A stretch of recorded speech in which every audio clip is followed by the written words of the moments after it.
Black Brother by Jewel Parker Rhodes. Chapter 10. Try and Try Again. The Boys and Girls Club is nearly empty. No kids.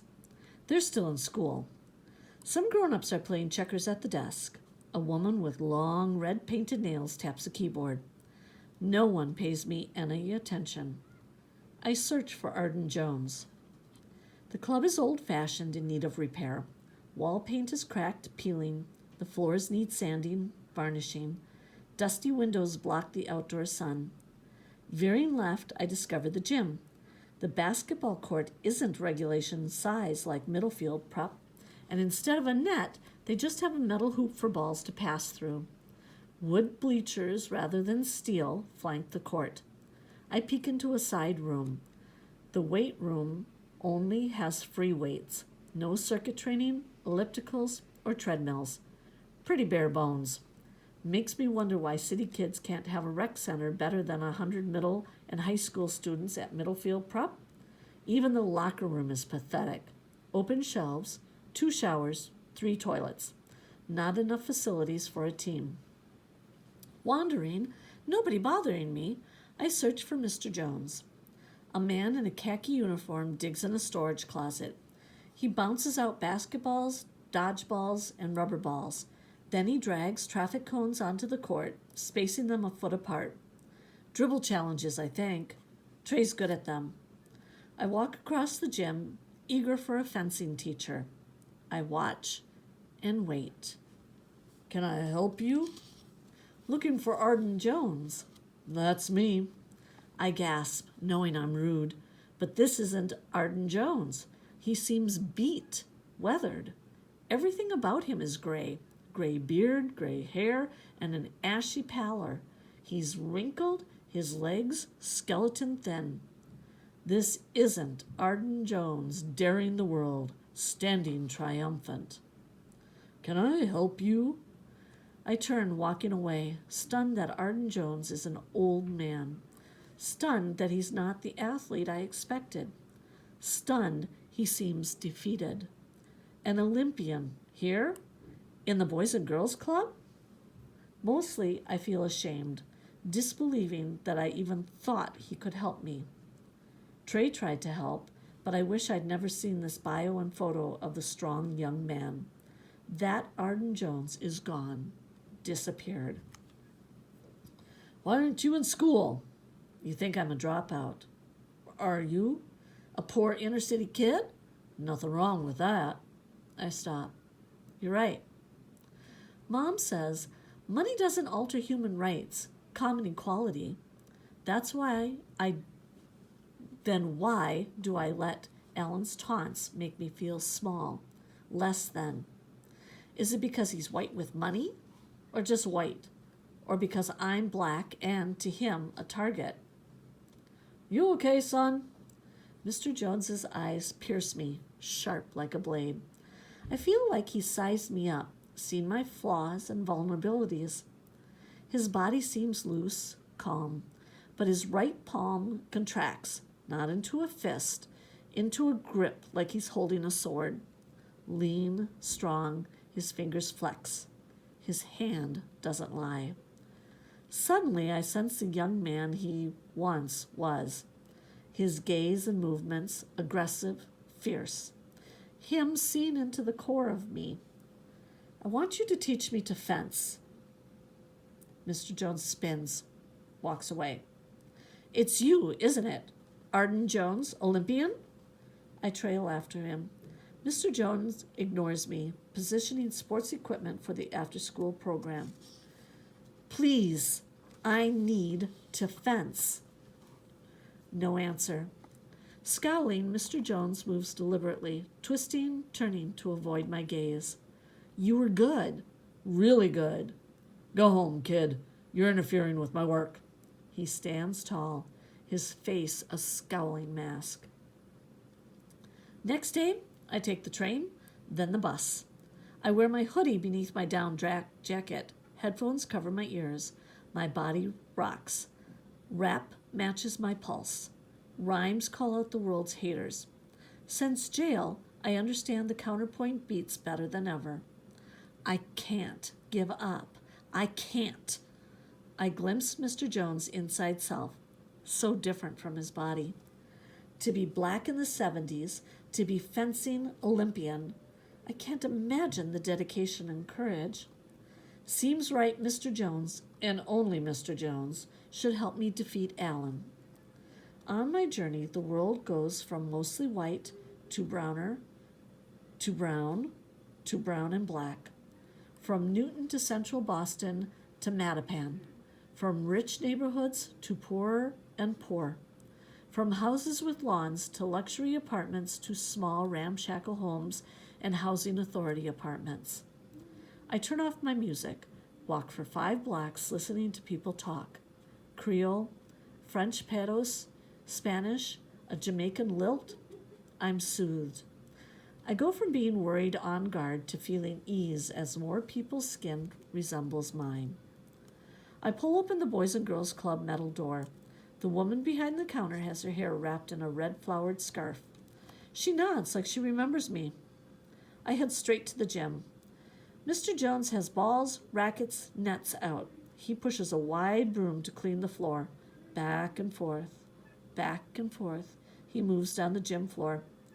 He doesn't look up, but I know he sees me. I can't help thinking, how come you don't still fence? How come you run after-school programs? Why aren't you famous? Once the floor is swept, Mr. Jones applies tape to mark on the floor a smaller basketball court, a 4-square court, and a dodgeball area. It must get crazy claustrophobic having lots of kids share space. In the corner, there are multicolored jump ropes. I can't imagine there's enough room for double dutch. Though I'm not speaking, I'm pleading. Teach me how to fence. Mr. Jones ignores me, keeps prepping the gym. Weird, but most times I don't want middle field prep students to see me. But it would mean so much if Mr. Jones would see me, teach me to be like him. Not like him now, but when he fenced. The web says Arden Jones had speed, agility, intelligence to outsmart most opponents. He was expected to win a medal at the Olympics, but didn't. Why not? School's out. Kids start to pour in, laughing, yelling, dashing for the balls. Even though it's winter, most of the kids don't have down jackets and gloves like me. Some only have sweaters, thin jackets, some no socks, and some girls aren't wearing tights or wool leggings. They must be cold, but they seem happy. A few rush, hug Mr. Jones.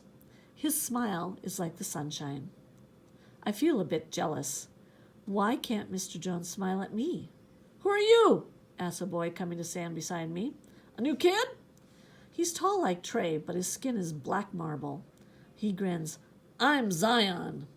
And I'm Zara. Twins, I think. Both a bit taller than me. Kind. Zara's beautiful. First time I ever thought that about a girl. Deep brown eyes, a wide smile, glowing black skin. I can't think of anything to say, not even my name. I glance at Mr. Jones. He's lobbing a ball to a kid beneath the broken hoop. Flustered by Zara, rejected by Jones, I leave, feeling hopeless, heading toward home. Suspension, day 4. The desk lady's nails are now blue. Yellow beads on the tips of her black braids clack. 3rd day in a row. You want a membership card? No, I'm good. She shrugs. Suit yourself. I take a step. Hey, you're not from around here. An REI jacket, Beats headphones, and even though I'm not a basketball player, I'm wearing red Under Armour and Curry 6 shoes. Sweats with Under Armour blazing down the sides. It's obvious I'm rich enough, or rather my parents are, to pay for a gym. I'm Dolores, she smiles. Let me know if I can help. I can tell she means it. Thanks. Thanks a lot. I feel hopeful. Maybe Mr. Jones will help me after all. Mr. Jones works hard setting up the gym for dozens of kids. From the equipment closet, Mr. Jones drags gymnastic mats. Traffic cones fall over, balls skitter across the floor. Instead of just watching, I help. I don't say anything. Neither does Mr. Jones. I scoop rolling basketballs, placing them on the court down left. Down right, masking tape outlines 2 small 4-square courts. I place underinflated handballs in the center. These need air. Mr. Jones nods. There's a pump in the closet. When I'm done expanding the balls, I hear, grab the jump ropes. The ropes are thick and heavy, 14 feet long for double dutch. Used to be only girls did it, but now boys do too. I'm feeling great. Mr. Jones and me are getting ready for the after-school crowd. If you want, I could use the tape to make a hopscotch. You think there's enough room? Barely, but it's different. Kids might like it. But I don't have to. No, go on. Mr. Jones watches as I diagram in the far corner squares with black tape. I murmur, my mom still plays hopscotch. Does she now? Now I know he thinks my family and me are weird. Mr. Jones sits on the wooden bleachers. I glance at the clock. 10 minutes before the yellow school buses arrive, bringing the crowd here. I sit not far from Mr. Jones, studying his profile. He's all angles, sharp nose, bent knees, back tilting forward, hands clasped, his arms making a triangle beneath his chin. Teach me to fence, I blurt. He looks at me. Same piercing glance as before, but I swear I see his loneliness. Is he married? Got kids? Why aren't you in school? Ashamed, I shake my head. Why don't you fence? Look, kid, you came to me. You want something from me. If you want it bad enough, you'll answer my question. Then will you teach me to fence? My foot quivers. Depends. Then why should I tell you? Your choice, kid. Stop calling me kid. I feel conflicted, confused. My leg bounces uncontrollably. Mr. Jones is studying me, making decisions about me. This makes me even madder. Take a breath, hold it, 3 seconds, then blow through your mouth. I don't know why I do what he says, but I do. Again, breathe in through your nose, count to 3, exhale through your mouth. Whoosh. Again. 1, 2, 3. Feel better? I nod. My legs still and knots untie in my stomach. Headmaster suspended me. What? The headmaster suspended me. For what? I stare at the gym floor, wondering if I really know why Mr. McGreary suspended me. Sure, my skin is black, racism, but what did McGreary really feel about punishing me? Why was he quick to write me off? Mr. Jones stands over me. Kid, look at me. I look up, sitting straighter, but it's no use. Jones towers over me. I feel small, insignificant. Did you hurt someone? No. Did you threaten someone? No. Have a weapon? No, sir, I say, leaping up. I would never. Disrespect? Mom and Dad taught me to be respectful. Talk back? Be arrogant? I was upset. The headmaster might have thought I was arrogant, but I wasn't. I was trying to explain I didn't do wrong, even though a teacher thought I did. Where do you go to school? Middlefield Prep. He whistles, then says, walking away, You'll be fine. That's it? I ask, bewildered. You're not going to teach me? My voice gets louder as Mr. Jones walks further down court. Fence at Middlefield, he snaps. They'll never give me a chance, anger wells, sickening me. I can't forget the handcuffs, car ride, jail. Headmaster called the police, I shout. They came, took me away, didn't even call my parents. Terror comes back. I smell vomit and bleach. The prisoners still haunt me. Some might have broken the law, but what if one of them was innocent? A grown-up version of what happened to me. I'm nauseous, furious. The room spins. What if I'm jailed again? I rush toward the door, feeling stupid, angry that I ever thought Mr. Jones could help me. Kid! Joan clutches my arm. I jerk it away. Don't call me kid! I realize, catching me, Mr. Jones must have moved like lightning. He's not winded. Didn't even break a sweat. What's your name, then? His voice is soft. Dante. Dante Ellison. I don't breathe. Bead sweats on my neck. Please, please say yes. Mr. Jones frowns. His eyes glaze.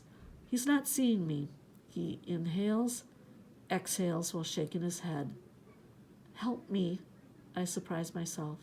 I'm not begging, just saying what I think you should do. He grimaces and refocuses on me. Blank-faced, I don't move. Be here Saturday, 8 a.m. sharp. A minute late, it's over. No second chances.